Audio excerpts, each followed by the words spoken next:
और ज्ञापन दिया चीफ जस्टिस ऑफ इंडिया को, माननीय राष्ट्रपति महोदया को। केवल मुस्लिम के ऊपर हमला नहीं है, इस देश के दलितों के ऊपर भी हमला है, पिछड़ों के ऊपर भी हमला है, आदिवासियों के ऊपर भी हमला है। क्योंकि भाजपा का मुख्यमंत्री आसाम का हेमंता बिश्व शर्मा, उसका कल एक वीडियो जारी हुआ है बीजेपी के पेज पर, जिसमें वो राइफल चला रहा है। और सारे नीच बीजेपी में भरे पड़े हैं और कुछ मीडिया में भरे पड़े हैं जो इस चीज़ों को आगे बढ़ाते हैं। कहता है कि मुसलमानों को सताओ, मुझे आनंद आता है। मुसलमान रिक्शेवान 5 रुपया किराया मांगे तो उसे 4 रुपया दो। जी, ये पहली बार नहीं है कि ये गलत हो रहा है देश में, इतिहास में अनेक बार गलत हुआ है। इस देश में बार बार रावण पैदा हुए हैं, दुर्योधन पैदा हुए हैं, देश के लोकतंत्र पे बार बार खतरे आए हैं, जनता ने हर बार जवाब दिया है। उसको हटाया जाए और उसे जेल में डाला जाए। ये जो शत्रुता का व्यवहार कर रहे हैं, बदले की कार्रवाई कर रहे हैं, कल को ये भी नहीं रहेंगे। अगर आने वाली सरकार इनके खिलाफ कार्रवाई करेगी तो डेमोक्रेसी और न्याय के खिलाफ काम करने, बयान देने के लिए मुकदमा चलाया जाए और जिंदगी भर चुनाव लड़ने पर पाबंदी लगाया जाए। आतंकवादी हैं, किराए के हैं, बिके हुए हैं, भाड़े पे लाए हुए हैं, ये गांधी के देश को गोडसे का देश बनाना चाहते हैं। जो जितना बड़ा जुल्मी होता, अत्याचारी होता, उतना ही बड़ा कायर और डरपोक होता है। तानाशाह हमेशा डरता है।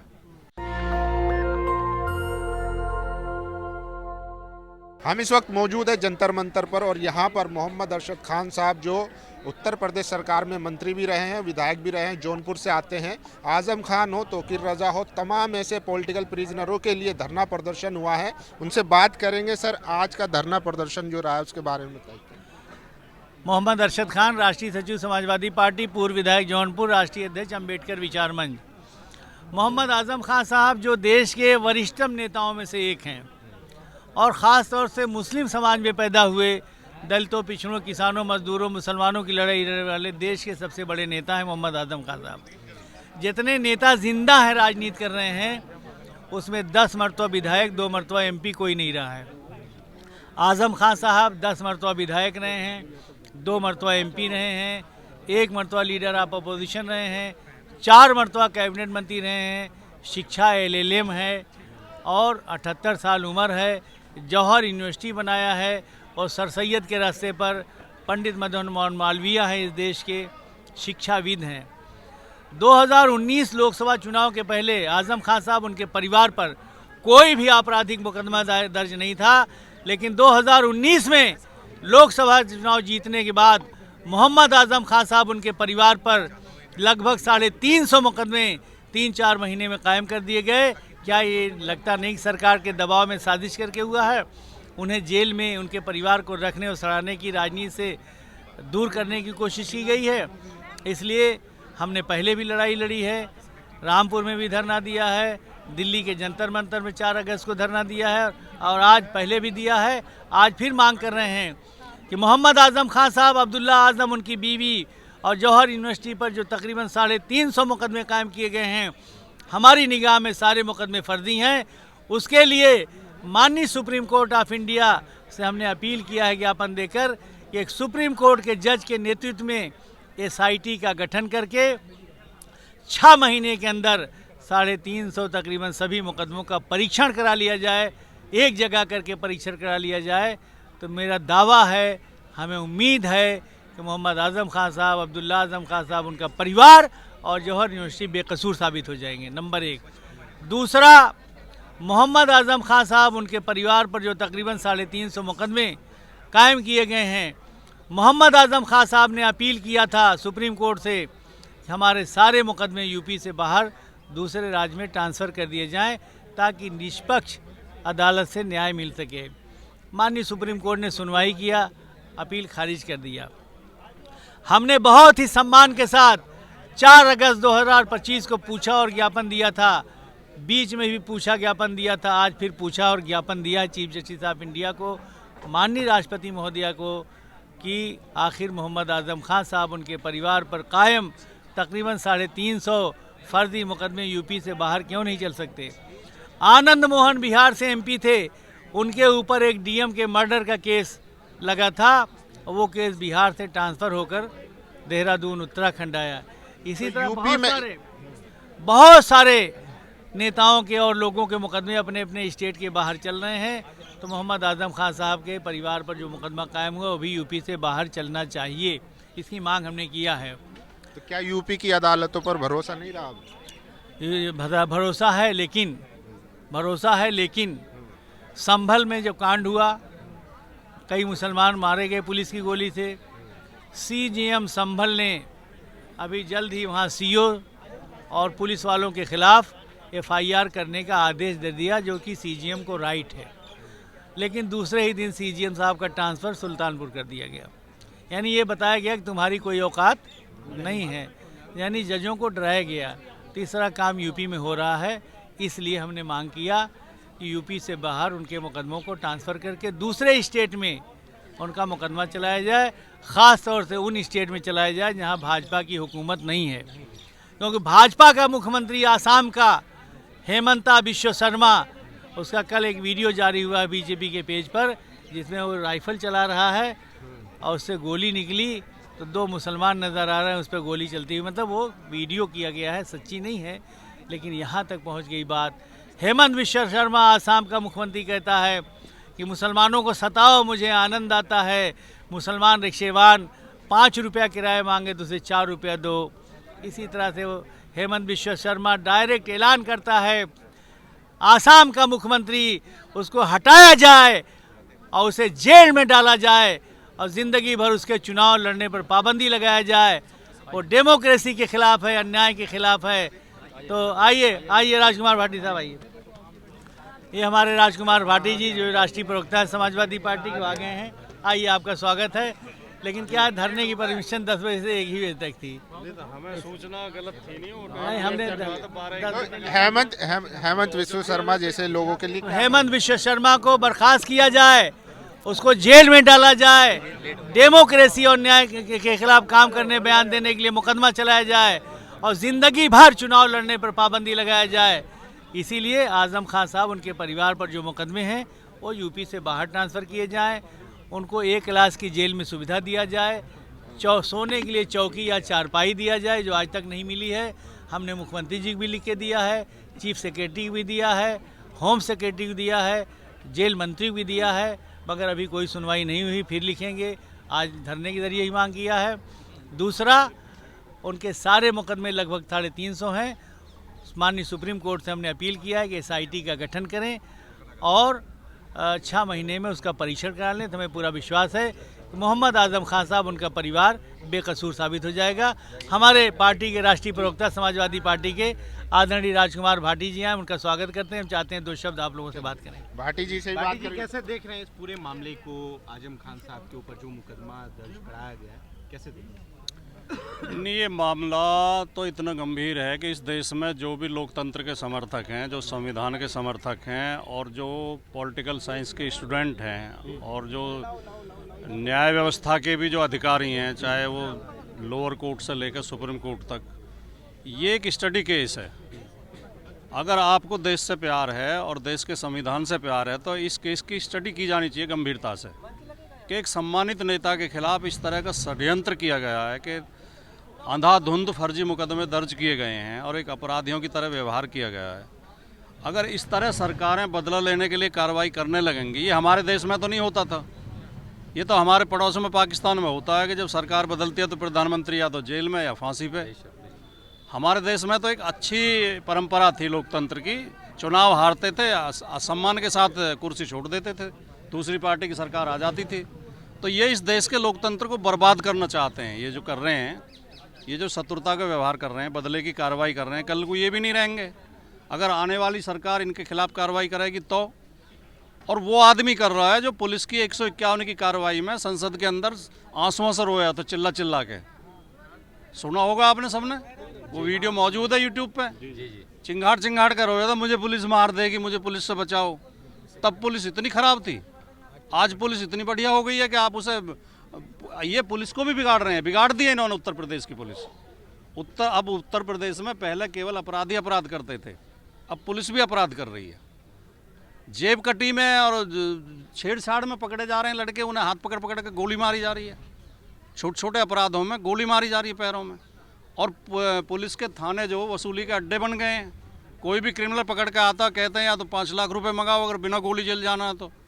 5 लाख रुपए मंगाओ, नहीं तो पैर में गोली मारेंगे। भाटी साहब, ट्विटर पे कई लोग कह रहे हैं कि जिनके राष्ट्रीय अध्यक्ष टोटी चुरा सकते हैं, उनके नेता तो यही बकरी मुर्गा ही चुराएंगे। उम्मीद ही क्या कर सकते हैं? ऐसे आदमी की नीचता की क्या हद हो सकती है जो एक इतने शानदार नेता को टोटी चोर कह दे।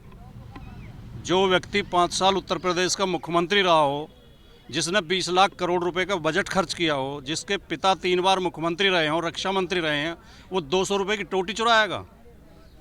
जो आदमी अखिलेश यादव को टोटी चोर कह सकता, उसके अंदर आत्मा और दिल और दिमाग है या नहीं है, ये आप खुद अंदाज़ा लगाइए। उसकी नीचता की हद है ये।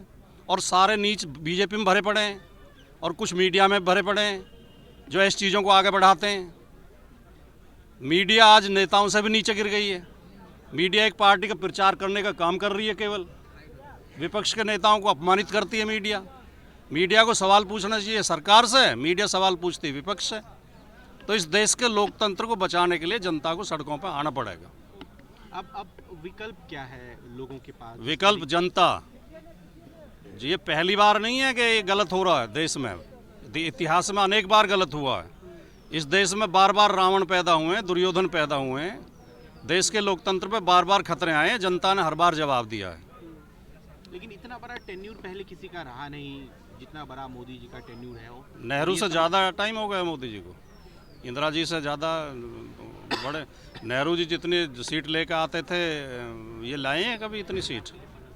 राजीव गांधी ने जितनी सीट जीती थी उतनी सीट जीती है मोदी जी ने। आपको कैसे दिखाई देता है कि मोदी सबसे बड़े नेता दिखाई देते हैं? और फिर सुनो, समय की बात है। चुनाव जीतना एक अलग बात है। मोदी जी तो खोखले नेता हैं। मोदी जी ने आज तक कोई प्रेस कॉन्फ्रेंस की है? मोदी जी बिना टीपी के भाषण नहीं दे सकते। टीपी बंद हो जाता है, उनका भाषण बंद हो जाता है। मोदी जी खुद कह चुके हैं कि मैं हाई स्कूल फेल हूँ। मोदी जी की फर्जी डिग्रियां उनके मित्र दिखा रहे हैं। वो डिग्री फर्जी है, इसके 10 प्रमाण हैं। अगर मुस्लिम का समर्थन करते हैं, एफआईआर हो जाती है। मोहम्मद दीपक को आज सभी जानते हैं। क्या स्टैंड है सर आपका? एफआईआर हो जाना मीडिया केवल मुस्लिम के ऊपर हमला नहीं है, इस देश के दलितों के ऊपर भी हमला है, पिछड़ों के ऊपर भी हमला है, आदिवासियों के ऊपर भी हमला है, किसानों के ऊपर भी हमला है, छात्रों के ऊपर भी हमला है। किसान भी तो बैठे रहे 13 महीने तक, 700 किसान शहीद हो गए। तब ये क्या कह रहे थे? जो भाषा ये उसके लिए सीए के लिए मुसलमानों के लिए बोल रहे थे, वही सेम भाषा किसानों के लिए बोल रहे थे। ये खालिस्तानी है, पाकिस्तानी है, आतंकवादी हैं, किराए के हैं, बिके हुए हैं, भाड़े पे लाए हुए हैं। इन्हें देश के अल्पसंख्यक से भी नफरत है, दलित और आदिवासी पिछड़ों से भी नफरत है। ये सामंतवादी लोग हैं, तानाशाही लोग हैं। ये गांधी के देश को गॉडसे का देश बनाना चाहते हैं। खैर ये विषय अलग हैं। फिलहाल विषय मोहम्मद आजम खान साहब का है। मोहम्मद आजम खान साहब, मैं एक बात कह दूं, एक वो इस देश बताएंगे, पहले ये बात कह दूं। अरे पहले बात तो होने दो भैया। वो विषय आजम खान साहब हैं। आज का विषय आजम खान साहब की पहचान एक पंथ निरपेक्ष नेता, एक देशभक्त नेता, हिंदू मुस्लिम एकता के प्रतीक के रूप में गरीबों की मदद करने वाले, मजदूरों की लड़ाई लड़ने वाले, छात्रों के लिए एक यूनिवर्सिटी बनाने वाले नेता की रही है। वो कभी कट्टरवादी नहीं रहे, कभी सांप्रदायिक नहीं रहे, कभी उन्होंने हिंदू मुस्लिम में भेदभाव नहीं किया। उन्होंने उतनी मोहब्बत वो मुसलमान से जितनी करते हैं उतनी हिंदू से भी करते हैं। उनके बनाए हुए दर्जनों हिंदू नेता हैं इस उत्तर प्रदेश में, जो उनके आशीर्वाद से बने हैं। तो ऐसे नेता के ऊपर कार्रवाई करना और ऐसे नेता के खिलाफ दुष्प्रचार करना, वो बहुत चिंता की बात है। ये भी बात सुनने अब पूछो, आप क्या पूछ रहे थे? अखिलेश यादव पे भी एक आरोप लगता है कि आजम खां के बारे में नहीं बोलते हैं। दमखम से अखिलेश यादव नहीं आते आजम खां के समर्थन में आजम खां अखिलेश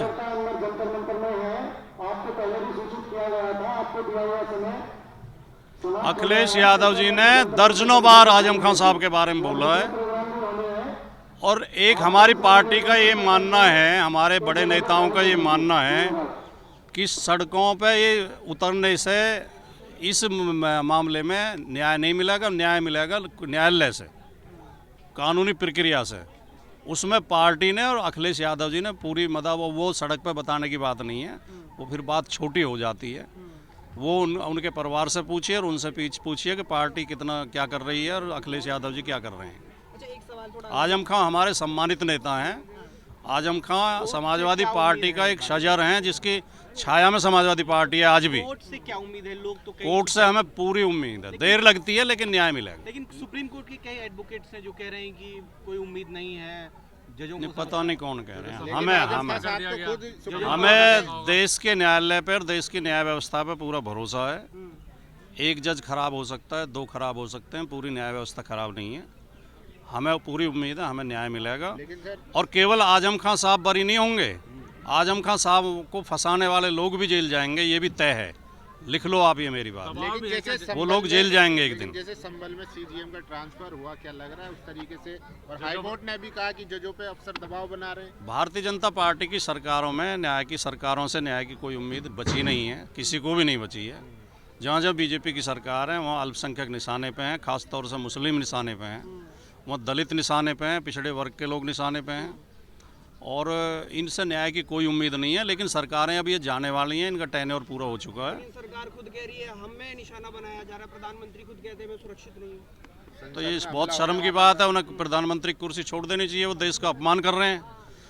अगर भारत दुनिया के सबसे बड़े देश भारत का प्रधानमंत्री सुरक्षित नहीं है तो ऐसे प्रधानमंत्री को कुर्सी छोड़ के भाग जाना चाहिए। किसी बहादुर आदमी को बैठने दो कुर्सी पे, जो डरता ना हो। स्पीकर ने अगर प्रधानमंत्री को कुर्सी पे बैठते हुए भी खतरा है तो ये 142 करोड़ लोगों के लिए शर्म की बात है। सदन में भी घेर लिया विपक्ष ने, ये कह सदन में काट लेते सर, काटने की बात की। दांत से काटने के कह रहे हैं कि सदन में आए मोदी जी को दांत से काट हमला हो जाता था। बहुत सुंदर है देखिए- मोदी जी, इसीलिए जो है। देखिए, आप एक बात समझ लो अच्छी तरह, अगर आप इस पर अध्ययन करना चाहो तो अध्ययन भी करो कि जो जितना बड़ा जुल्मी होता, अत्याचारी होता, उतना ही बड़ा कायर और डरपोक होता है। तानाशाह हमेशा डरता है। और जो व्यक्ति कानून में, संविधान में व्यवस्था विश्वास करने वाला, लोकतंत्र में विश्वास करने वाला हो, वो कभी डरेगा नहीं। वो सड़क पे अकेला भी चल देगा, क्योंकि उसे जनता के ऊपर विश्वास होता है। जो ट्रेड डील हुई है सर, ये कैसे समझाएंगे देश को? किसान कह रहा है अब हम सड़कों पे आएंगे। मास्टर स्ट्रोक मार दिया मोदी जी ने। मास्टर स्ट्रोक मार दिया अपने उद्योगपति मित्रों के लिए। अपने उद्योगपति मित्रों को लाभ पहुंचाने के लिए अमेरिका के सामने घुटने टेक दिए। और इस डील से भारत का किसान बर्बाद हो जाएगा, क्योंकि अमेरिकी सरकार किसानों को इतनी सब्सिडी देती है कि वो फ्री में भी अपना प्रोडक्ट दे सकते हैं और हमारे किसान उनका कंपटीशन नहीं कर पाएंगे। नेशनल दस्तक की आपसे गुजारिश है कि अगर इसको बचाना चाहते हैं तो नेशनल दस्तक को सब्सक्राइब करने के लिए रेड कलर के सब्सक्राइब बटन को दबाएं, फिर बेल आइकन की घंटी दबाएं। नेशनल दस्तक को बचाने के लिए बहुत जरूरी है कि हर खबर को शेयर करें, लाइक करें, कमेंट जरूर करें।